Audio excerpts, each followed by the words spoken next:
Welcome to our channel. Today we how to connect Venmo to Wells Fargo checking account, instant link step by step clearly. Open the Venmo app on your mobile device.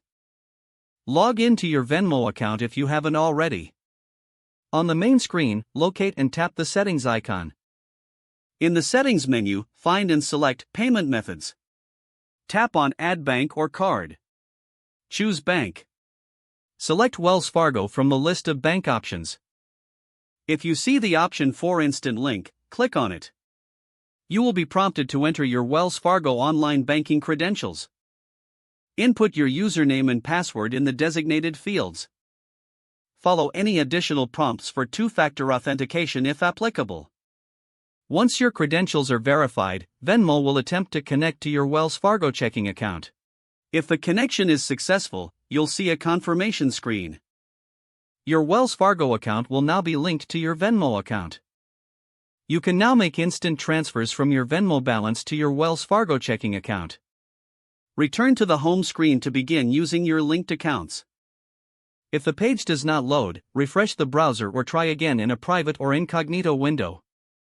Make sure you are using the correct email address, then retype it carefully to avoid small typos. If your password is not accepted, use the reset option and create a new strong password you can remember. Check your spam folder for verification or security emails, then complete any requested confirmation steps. Enable two-factor authentication if available to improve account security and reduce unauthorized access risk. After signing in, review your profile details so your contact information and settings are accurate and current.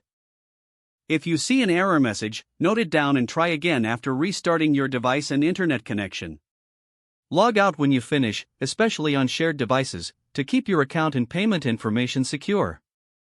If the page does not load, refresh the browser or try again in a private or incognito window.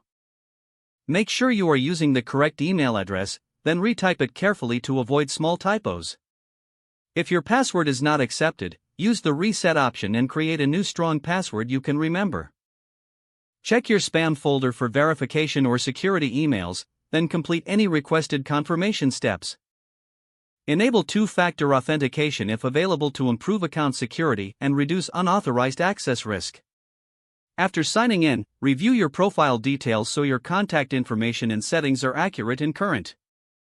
If you see an error message, note it down and try again after restarting your device and internet connection. Don't forget to like this video and subscribe to our channel for more step-by-step tech guides.